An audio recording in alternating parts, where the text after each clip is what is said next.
The Grand Symphony Hall was an architectural masterpiece. Soaring ceilings with ornate plasterwork, crystal chandeliers that cast prismatic light across burgundy velvet seats, and acoustics so perfect that a whisper on stage could be heard in the last row. The venue had hosted legends for over a century, and today it was hosting my mother's 65th birthday lunch.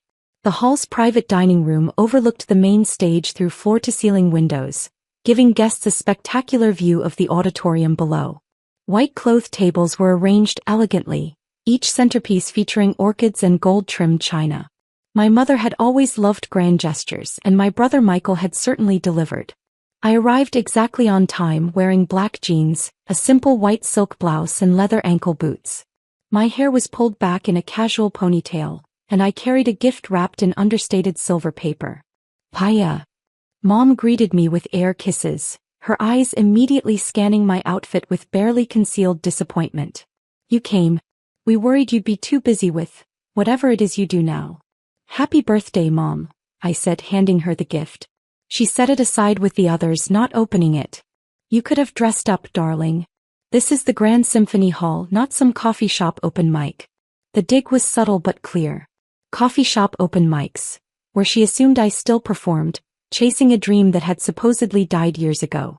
My brother Michael approached, impressive in his tailored suit, his lawyer confidence radiating from every pore. Why, glad you made it. I wasn't sure you could take time off from your music thing. I made time, I said simply. Good. He gestured broadly at the venue. Pretty amazing, right? I pulled some serious strings to book this room. The Grand Symphony Hall doesn't usually do private events, but I know someone on the board. It's beautiful, I agreed. My younger sister Jennifer appeared, stunning in a designer dress, her investment banker salary evident in every accessory. Wow. Jeans. To the Symphony Hall. Bold choice. They're comfortable, I said. I'm sure they are. Her tone suggested comfortable was not a compliment. How's the music thing going? Still doing that, I confirmed. That's persistent of you, she said carefully. Most people would have moved on by now. Found something more stable. More family members arrived. Aunts, uncles, cousins, Mom's friends from her book club and garden society. Everyone dressed to impress, everyone exchanging air kisses and compliments. When they greeted me, the compliments died and were replaced with sympathetic smiles and careful questions about my pursuits. We took our seats at a long table that could have hosted a state dinner. Mom sat at the head, flanked by Michael and Jennifer. I was at the far end, between Aunt Linda and my cousin Thomas, both of whom spent the first 10 minutes of seating discussing their children's accomplishments without once asking about my life. Everyone, Michael stood up, tapping his wine glass. Before we order, I just want to say a few words. Mom, you're 65 today, and you deserve to be celebrated in a place as elegant and accomplished as you are. That's why I chose the Grand Symphony Hall, a venue with real prestige, real history, real significance. Applause rippled around the table. This hall has hosted the greatest performers in the world, he continued. Opera legends, symphony orchestras, renowned soloists. Only the best perform here. Only the truly talented grace this stage. His eyes landed on me for just a moment, the implication clear. Unlike some people. To Mom, he raised his glass. And to celebrating success with the people who matter. Everyone drank. I sipped my water and looked out the window at the stage below. I'd stood on that stage exactly 47 times over the past 6 years. I knew every floorboard, every lighting angle, every acoustic sweet spot. But my family didn't need to know that yet. Lunch was served, a 5-course meal that the Symphony Hall's catering team had executed flawlessly. The food was excellent, as I knew it would be. I'd personally approved the catering menu last year when we renovated the kitchens. So Maya, Uncle Peter said halfway through the second course, are you still pursuing the music thing? The singing? I am, I said. How's that going? His tone suggested he already knew the answer and felt sorry for me. It's going well. Well enough to pay the bills? Aunt Linda asked with exaggerated concern. I worry about you, sweetheart. Artists struggle so much. Do you have a day job? Something stable? I manage, I said. Managing isn't thriving, Mom interjected, her voice carrying down the table. Your singing career went nowhere, Maya. You wasted all that time. A decade of your life chasing a dream that never materialized. The table went quiet. Several people looked uncomfortable, but no one contradicted her. I don't think it was a waste, I said calmly. No. Mom's laugh was brittle. Darling, you're 34 years old. You should have a career by now. A real career. Look at Michael, he's a partner at his law firm. Look at Jennifer. She's a VP at Goldman Sachs. And you're still, what? Playing guitar at open mics? Posting covers on YouTube? I do a bit more than that, I said. Do you though? Michael leaned forward. When was the last time you had a real gig? A real paying gig, not some charity event or coffee shop. I stay busy, I said. Busy isn't successful, Jennifer added. You should have been a lawyer like Michael. You were smart enough. You had the grades. But you chose music instead, and look where that got you. Where did it get me? I asked. Nowhere, Mom said flatly. It got you nowhere. You're 34, unmarried, no stable career, still renting that little apartment. You threw away your potential for a fantasy that never came true. That apartment is actually quite nice, I offered. It's 800 square feet, Jennifer said.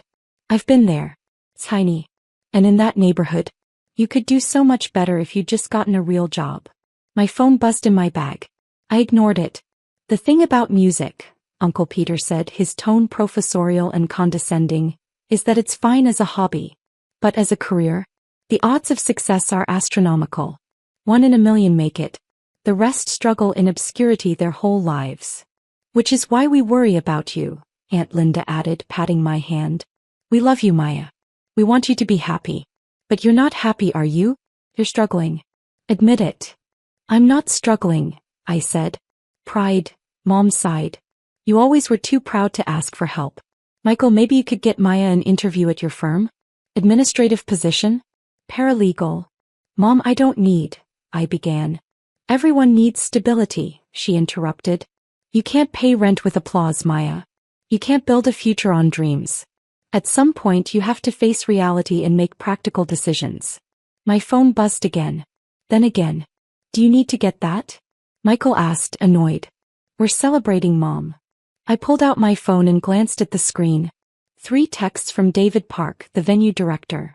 The lighting designer is here for the renovation walkthrough. Also, the architect wants your approval on the lobby redesign. Asterisk, can I bring them to you? I know you're with family, but they're only in town today, asterisk. I typed back, asterisk yes. Private dining room, 2nd floor, asterisk. Work call. Jennifer asked mockingly. Did someone's wedding need a last-minute singer? Something like that, I said. See, that's what I mean, she said to the table. Maya takes whatever gigs she can get. Weddings, corporate events, bar mitzvahs. That's not a career. That's just existing. There's no shame in honest work, Aunt Linda said, though her tone suggested there was definitely shame in my particular work. Honest work that pays, Uncle Peter corrected. From what I understand, musicians make almost nothing unless they're famous. And Maya isn't famous. Have you tried American Idol? Cousin Thomas asked. Or The Voice. That's how people make it now. I didn't do those shows, I said. Why not? Mom demanded. At least you would have had a chance. At least you would have tried. Instead, you just kept playing in bars and coffee shops, hoping someone would discover you. That's not how the real world works, Maya. How does the real world work? I asked. You build a career through legitimate channels, Michael said firmly. Education, credentials, professional networks.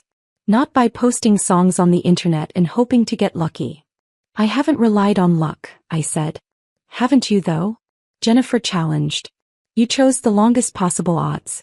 You chose an industry where success is essentially random. And surprise, surprise, it didn't work out. Should have been a lawyer like me, Michael repeated, a refrain I'd heard at every family gathering for a decade. You had the scores. You had the ability. But you chose music instead, and now look at you. Look at me, I echoed. No stable income, no impressive title, no clear future, he enumerated. Meanwhile, Jennifer and I have 6-figure salaries, retirement accounts, investment portfolios. We made smart choices. You made emotional ones. Emotional choices don't pay mortgages, Dad spoke up for the first time. He'd been quiet throughout lunch, but now he looked at me with disappointment. Your mother and I supported your music in high school. We paid for voice lessons. We bought you guitars. We thought it was a phase. But you're 34 now, Maya. When does the phase end? It's not a phase, I said quietly. Then what is it? Mom asked, her voice rising. What do you call a decade of failure? What do you call choosing poverty over prosperity? What do you call watching your siblings succeed while you flounder? The cruelty of it hung in the air. Several people looked at their plates, uncomfortable but not disagreeing. My phone rang. I glanced at the screen. David calling now, not just texting. I answered. Maya, I'm so sorry to interrupt. His voice was urgent. But the lighting designer and architect are both here. They can only stay for an hour. I know this is your mother's birthday, but we really need your approval on these renovations. The contractors start Monday and we need to finalize the plans. Bring them up, I said. Private dining room, second floor. Are you sure? I don't want to ruin your family lunch. It's fine, David. This is important. I hung up and looked at my family. Some colleagues are coming to discuss a project. I apologize for the interruption. Colleagues. Michael laughed. What colleagues? Other struggling musicians. You'll see, I said calmly. The dining room doors opened and David Park entered, followed by a woman carrying a large portfolio and a man with rolled blueprints. David was 52, distinguished in a tailored suit, and he managed the Grand Symphony Hall with meticulous attention to detail. I'd hired him 4 years ago specifically because of his reputation for excellence. Miss Song, David said formally as he approached our table. I apologize for interrupting your mother's birthday celebration. But we have the lighting designer and architect here, and we really need your approval on the renovations for your concert hall. The table went completely silent. Forks froze midway to mouths. Your concert hall? Mom repeated faintly. David seemed to notice the family gathering for the first time. Oh, I'm sorry, this is your family? I didn't realize. Should I come back later? It's fine, David, I said. This is my mother's 65th birthday lunch. Everyone, this is David Park, the director of the Grand Symphony Hall. Director, Michael echoed weakly. Miss Song is being modest, David said with a warm smile. I'm the director, but she's the owner. Has been for 6 years now. The silence that followed was absolute. Jennifer's water glass slipped from her hand, water spreading across the white tablecloth. Owner, Aunt Linda whispered. Yes, ma'am, David confirmed, pulling out his tablet. Miss Song purchased the Grand Symphony Hall 6 years ago when it was facing bankruptcy. She renovated it, restored it, and turned it into one of the most prestigious performance venues in the country. But I booked this room, Michael protested weakly. I pulled strings. I know someone on the board. The board works for Miss Song, David explained gently. When you made your booking request 3 months ago, it came across my desk. I noticed the last name Song and asked Miss Song if she was related to you. She confirmed you were her brother and asked me to accommodate the booking. So I did. You asked him to accommodate my booking, Michael said, his voice hollow. I thought Mom would enjoy celebrating here, I said simply. It's a beautiful venue. The lighting designer, a woman in her 40s, spoke up. Miss Song, if you have time, I'd like to show you the plans for the stage lighting renovation. The current system is 20 years old. We're proposing a complete upgrade with LED systems, programmable controls and dynamic color mixing. Total cost is $2.3 million. $2.3 million, Dad repeated faintly. The investment is necessary, I said, looking at the plans she spread on the table. Our performers deserve the best technology. Approve it. Start installation after the spring concert series concludes. Perfect timing, the architect interjected, unrolling his blueprints. Because the lobby renovation I'm proposing will take 8 weeks. We can't have both projects running simultaneously. The lobby redesign includes new box office systems, expanded concessions, better accessibility, and restored historical details. Cost is $4.7 million. $4.7 million, Aunt Linda breathed. I studied the blueprints carefully. The accessibility upgrades are essential. But I want to see more detail on the historical restoration. This building is over 100 years old. We need to honor its heritage while modernizing functionality. Absolutely, The architect agreed. I'll have detailed plans to you by Friday. Good. Approve the project, but I want weekly progress reports. Of course, Ms. Song. David cleared his throat. Also, Ms. Song, the marketing team wanted to confirm the publicity schedule for your world tour. We have media requests from Rolling Stone, NPR, Billboard, and The Times. They all want interviews before the tour launches next month. World tour, Mom said weakly. Oh yes, David said, seeming to realize the family wasn't aware. Ms. Song's sold-out world tour? 43 cities across 5 continents? It starts next month. We're hosting the opening night here at the Grand Symphony Hall. Sold out in 90 minutes when tickets went on sale. Jennifer was staring at me like I'd grown a second head. You're going on tour. A world tour, David clarified. Major venues in every city. The O2 Arena in London, the Sydney Opera House, Madison Square Garden in New York. All sold out. Over 400,000 tickets sold worldwide. That's impossible, Michael said. Maya isn't famous. She doesn't have a record deal. She doesn't have hit songs. With respect, sir, David said politely but firmly, Ms. Song has released 4 studio albums independently. 3 went platinum. Her last album debuted at number 3 on the Billboard 200 and has sold over 2 million copies. She has 8.4 million monthly listeners on Spotify and her YouTube channel has 3.2 million subscribers. 3.2 million, Cousin Thomas repeated, pulling out his phone and typing frantically. She also owns 12 performing arts centers across the country, David continued. This hall plus venues in Boston, Nashville, Austin, Portland, Denver, Chicago, Seattle, Philadelphia, Atlanta, San Francisco, and Miami.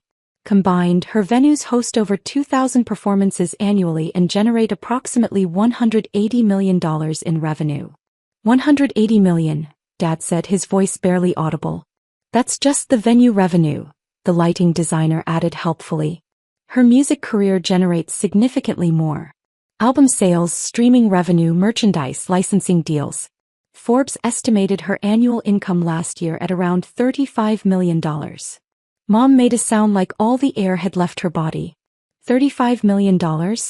Uncle Peter said. Per year. Approximately, I confirmed. It varies based on album releases and touring schedules.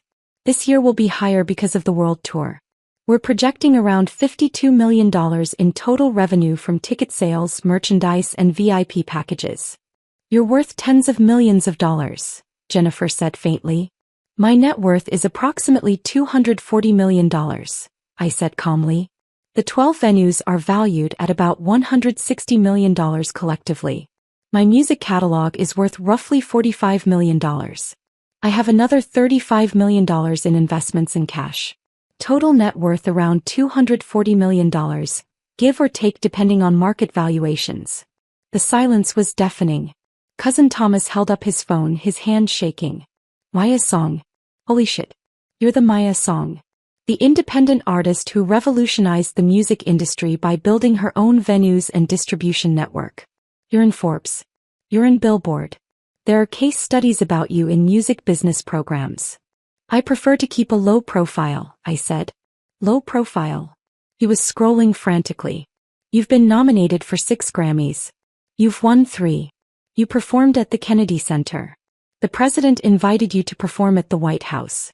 You're one of the most successful independent artists in history. Independent artist, David emphasized. Ms. Song owns everything, her master recordings, her publishing rights, her venues. No record label, no management company taking percentages.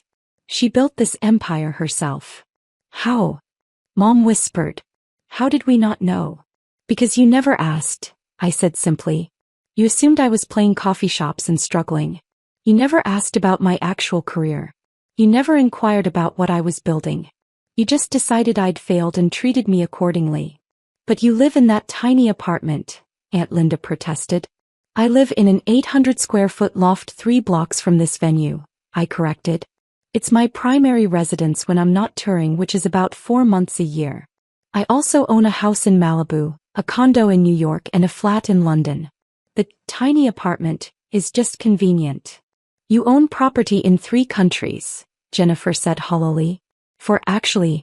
I just bought a villa in Tuscany last month. Great for songwriting retreats. The architect checked his watch. Miss Song, I'm sorry, but I have a flight to catch. Can we finalize the lobby renovation approval? Approved, I said. Send the contract to my attorney. Start work June 1st, completion by August 15th. Budget is $4.7 million, but you can go up to $5.2 million if historical preservation requires it. Understood. Thank you, Ms. Song. After he left, David pulled out his tablet. One more thing, the booking request for your album release party. You wanted the main auditorium for the listening event.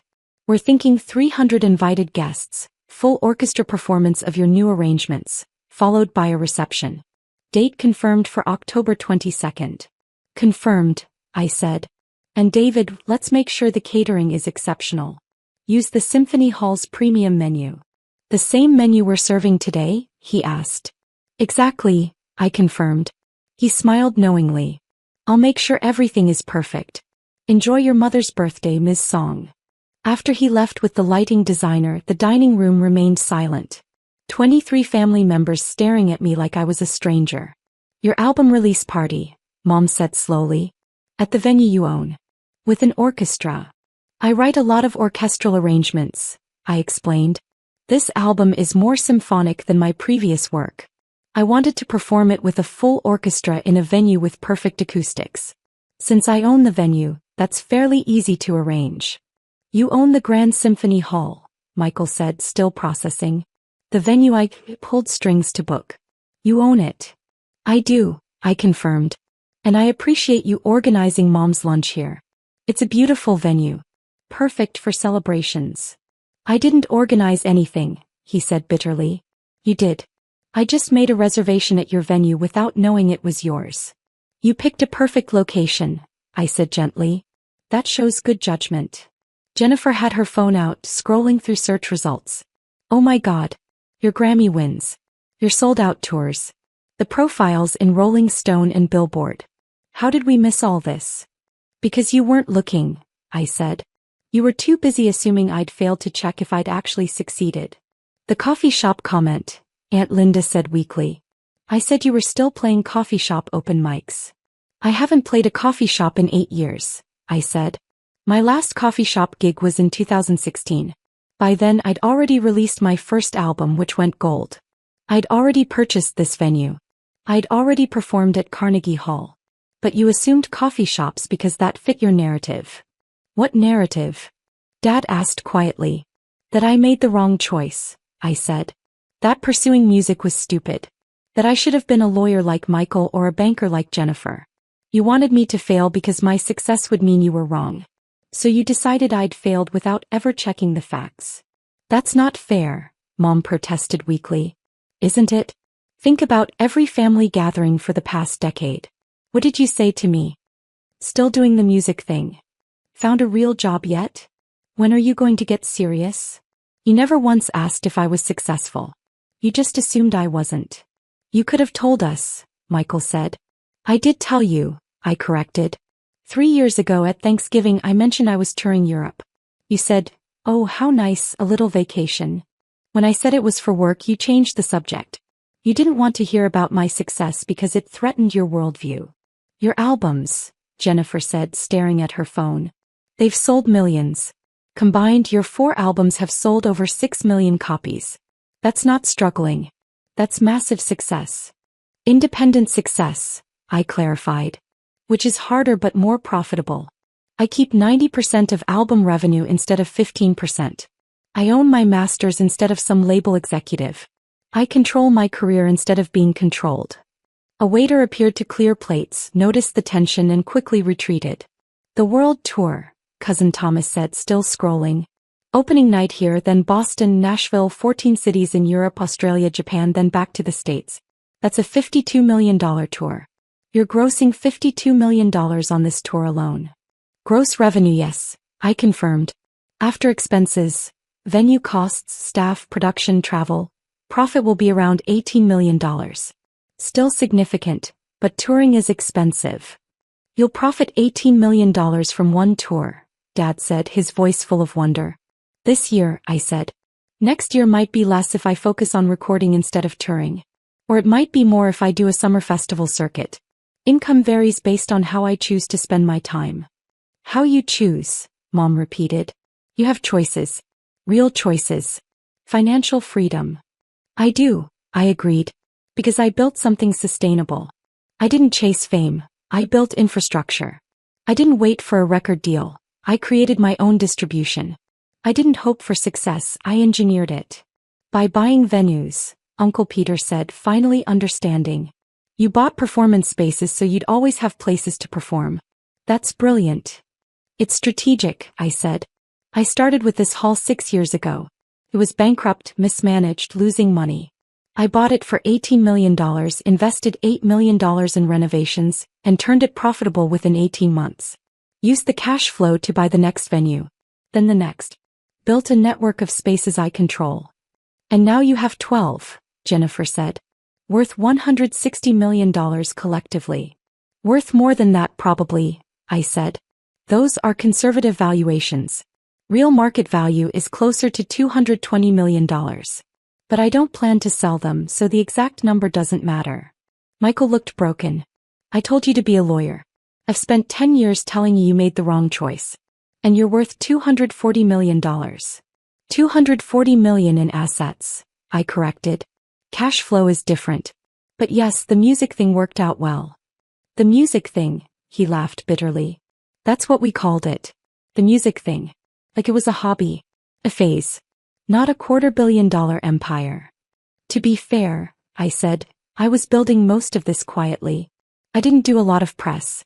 I didn't promote myself heavily on social media. I focused on the work. Making great music, buying strategic assets, building sustainable revenue streams. The fame was a byproduct, not the goal. 3 Grammy wins, Cousin Thomas said. 3 actual Grammy wins. Maya, you're Grammy-winning artist. 6 nominations, 3 wins, I confirmed. Best Contemporary Album twice, Best Vocal Performance once. I was honored. Honored, Jennifer repeated. You won Grammys and you say you were honored. Like it's no big deal. It was a big deal, I said. But it was also validation of work I'd already done. The Grammys didn't make me successful. They recognized success I'd already built. Mom was crying now, quiet tears streaming down her carefully made-up face. I told you your singing career went nowhere. I said you wasted your time. And all along you were building exactly the career I wanted, I finished. Yes. But Mom, I don't blame you. You were measuring success by conventional metrics. Prestigious job, steady salary, corporate title. By those metrics I looked like a failure. You just didn't realize I was using different metrics. What metrics? Dad asked. Creative freedom. Financial independence. Ownership of my work. Control over my career. By those metrics, I succeeded beyond my wildest expectations. A sommelier appeared with another bottle of wine, saw the tension and quickly retreated. The world tour starts next month, David had said. I pulled out my phone and brought up the tour website. First show is here at the Grand Symphony Hall. 3,000 seats. Sold out. Tickets were $150 to $850 depending on seating. $850, Aunt Linda breathed. Per ticket. 4 VIP packages with meet and greet access, I explained.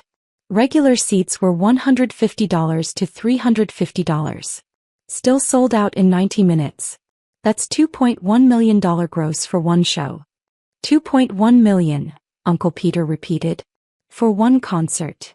And I'm doing 43 shows, I said. Plus festival appearances and special events. It's a busy year. The opening night here, Mom said suddenly. At your venue. That's next month. Yes. Would you like tickets? I can have my manager set aside a family section. You have a manager, Jennifer said. I have a management team, I corrected. Booking agent, business manager, publicist, legal team. 32 people total working on my career. Plus the venue staff. Another 180 people across all 12 locations. I employ over 200 people. 200 employees, Michael said numbly. You have 200 employees working for you. Approximately. The number fluctuates with touring and venue needs. But yes, I built something that provides good jobs for a lot of people. My phone buzzed with a text from David. Asterisk, your family seems stunned. Everything okay? Asterisk. I typed back. Asterisk, everything's fine. They just learned some new information. Asterisk. What happens now? Mom asked. Do we just pretend we didn't spend a decade telling you you'd failed? No, I said gently. We acknowledge it. You made assumptions based on conventional success markers. You measured my life by your standards instead of mine. That hurt, but it also taught me something valuable. What? She asked. That external validation doesn't matter, I said. You thought I was failing. But I knew I was succeeding. Your opinion didn't change my reality. It just highlighted the gap between how things look and how things are. We were horrible to you, Jennifer said quietly. Every family gathering. Every holiday. We talked about your sad little life, and your failed career, and how you should get serious. And all along, you were more successful than any of us. Different kinds of success, I corrected. Your career matters too, Jennifer. Michael's law practice matters. We just chose different paths. But yours led to Grammy wins and world tours and venues worth hundreds of millions, Michael said. Mine led to a junior partnership and a modest six-figure salary. We're not the same. We're both successful, I insisted. Just in different ways. And that's okay. Dad stood up and came around the table, pulling me into a tight hug. I'm sorry, sweetheart. I'm so sorry. I should have asked. Should have listened. Should have believed in you. You wanted to protect me, I said. You thought music was risky. You weren't wrong, it is risky. I just managed the risk carefully. You didn't just manage it, he said, pulling back to look at me. You conquered it. You built something extraordinary. I'm so proud of you. Thank you, Dad. Mom joined us, her makeup ruined by tears. Can we come? To the opening night? I want to see you perform. I want to understand what you've built. Of course, I said. I'll have my manager set aside a dozen tickets for family. VIP section. You'll see everything. And maybe afterward, she said hesitantly, you could tell us about it? About how you did this. About what it took to build this empire. I'd like that, I said honestly. As lunch concluded and family members prepared to leave, several approached me privately. Aunt Linda apologized for the coffee shop comment. Uncle Peter asked about the business strategy behind owning venues. Cousin Thomas wanted to know about the Grammy wins. But the most meaningful conversation was with Michael. He pulled me aside as everyone was leaving. I was wrong, he said simply. About everything. I told you to be a lawyer because that's what made sense to me. But you saw something I didn't. You saw a path I couldn't imagine. And you built something I'll never achieve. You built something too, I reminded him. Your law practice, your family, your life. That matters. But it's not world tours and Grammy wins, he said. It's not owning symphony halls. It's not being profiled in Forbes. It's a different kind of success, I said. But it's still success. Michael, I don't measure my life against yours. I never did. I just wanted to build something meaningful to me. That's all any of us can do, build the life that matters to us, not the life others expect. You're a better person than me, he said. I would have rubbed this in our faces years ago. But you just quietly built your empire and let us think what we wanted. I didn't want to prove anything, I explained. I just wanted to create. The success was a byproduct of doing work I loved. As I left the Grand Symphony Hall that afternoon, my Grand Symphony Hall, my venue, my stage, I stood for a moment in the main auditorium. The space was empty now, silent, waiting for the next performance. In a month, I'd stand on that stage and open my world tour in front of 3,000 people. My family would be there, finally understanding what I'd built. But the truth was, their understanding didn't change anything. I'd already known my worth. I'd already built my empire. I'd already succeeded on my own terms. Their recognition was nice. But it was never necessary. I'd proven everything I needed to prove, not to them but to myself. That following your passion isn't foolish if you're strategic about it. That building your own infrastructure beats waiting for gatekeepers. That success looks different for different people, and that's okay. The music thing had worked out just fine. Better than fine, actually. It had worked out spectacularly. And next month, when I stood on this stage in front of a sold-out crowd, my family would finally see what I'd been building all along. Not just a career. Not just a business. But a legacy. One song, one venue, one carefully planned decision at a time. The community college dropout had become a philanthropist. The failed music career had become a $240 million empire. The coffee shop singer had become a Grammy-winning world-touring artist who owned the venues where legends performed. And that was a story worth singing about.